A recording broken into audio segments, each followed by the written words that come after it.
রূপালী জ্যোৎস্না বিনায় দুর্বোধ্য মৃত্যুর গান। কাঁটাতারের দুই পারে দীর্ঘ হচ্ছে আহাজারি লাশের সারি। বাতাসে মৌ মৌ নয় বারুদের কণ্ঠ। জীবন যেথায় শুকায় যায় অনিশ্চিত সেই পরিস্থিতিতে সব থমকে যাবে, সেটাই তো স্বাভাবিক। ক্রিকেট তো বিলাসিতা। পাকিস্তান ভারত সংঘাতে এলোমেলো সব হিসেব নিকেশ। থমকে আছে দক্ষিণ এশিয়ার ক্রিকেট।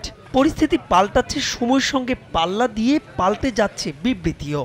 এ যেমন শুক্রবার দুপুর নাগাদ পিসিবি জানিয়েছিল পাকিস্তানের চলমান পরিস্থিতিতে পিএসএল এর বাকি ৮ ম্যাচ সরিয়ে নেওয়া হচ্ছে দুবাইয়ে। সবুজ সংকেত মিলেছিল আমিরাত ক্রিকেট কর্তাদের পক্ষ থেকেও। তবে রাত নামতেই আবারও বদলে যায় সব। পাকিস্তান ক্রিকেট বোর্ড থেকে জানানো হয় আপাতত আর মাঠে গড়াচ্ছে না পিএসএল।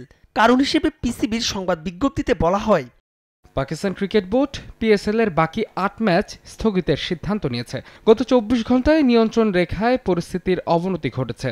ভারত থেকে ছোড়া ৭৮টি ড্রোন সীমান্ত অতিক্রম করেছে এবং ভূমি থেকে ভূমিতে আঘাত হানায় ক্ষেপণাস্ত্রও ছোড়া হয়েছে। প্রধানমন্ত্রী মোহাম্মদ শাহবাজ শরীফের পরামর্শ অনুযায়ী এই সিদ্ধান্ত নেওয়া হয়েছে। ভারতের এই বেপরোয়া আগ্রাসন এমন এক পর্যায়ে পৌঁছেছে যেখানে পুরো জাতির দৃষ্টি ও আবেগ এখন দেশের সাহসী সশস্ত্র বাহিনীর দিকে, যারা নির্ভীকভাবে পাকিস্তানের সার্বভৌমত্ব রক্ষায় লড়াই করছেন। পিসিবি এবং খেলোয়াড়রা শহীদ পরিবারের সদস্যদের এবং জাতির সুরক্ষায় নিয়োজিত নিরাপত্তা কর্মীদের প্রতি দৃঢ় সংহতি প্রকাশ করছে। তবে স্থগিত পিএসএল কিংবা আইপিএল এর মন খারাপের খবরকে পাশ কাটালে এই ছবিটা টাইগার ভক্তদের জন্য স্বস্তির। দীর্ঘ উদ্বেগ কাটিয়ে অবশেষে দুবাইয়ে ৪ বাংলাদেশি। পাকিস্তানের চার্টার বিমানে পিএসএল খেলতে যাওয়া দুই টাইগার ক্রিকেটার রিশাদ হোসেন আর নাহিদ রানার সঙ্গী টুর্নামেন্ট কভার করতে যাওয়া বাংলাদেশি ক্রীড়া সাংবাদিক মাহরুষ প্রত্যয় আর তাশফিক পলক। এই ৪ জন ছাড়াও পিসিবির বিশেষ বিমানে দুবাইয়ে গেছেন পাকিস্তানে পিএসএল খেলতে গিয়ে আটকা পড়া সব বিদেশি ক্রিকেটাররা।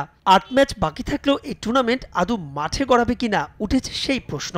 আর টুর্নামেন্ট মাঠে গড়ালেও যে ভীতিকর পরিস্থিতির মধ্য দিয়ে গেছেন ক্রিকেটাররা, তাতে ফের তারা আবারও ফিরবেন কিনা সে উত্তর আপাতত সময়ের হাতেই তোলা। তবে প্রার্থনা দ্রুতই অবসান হোক এই যুদ্ধবাজ পরিস্থিতির। ২২ গজে ক্রিকেট চলুক ক্যালেন্ডারের সূচি মেনেই। মাহবুব রিমন, সময় সংবাদ।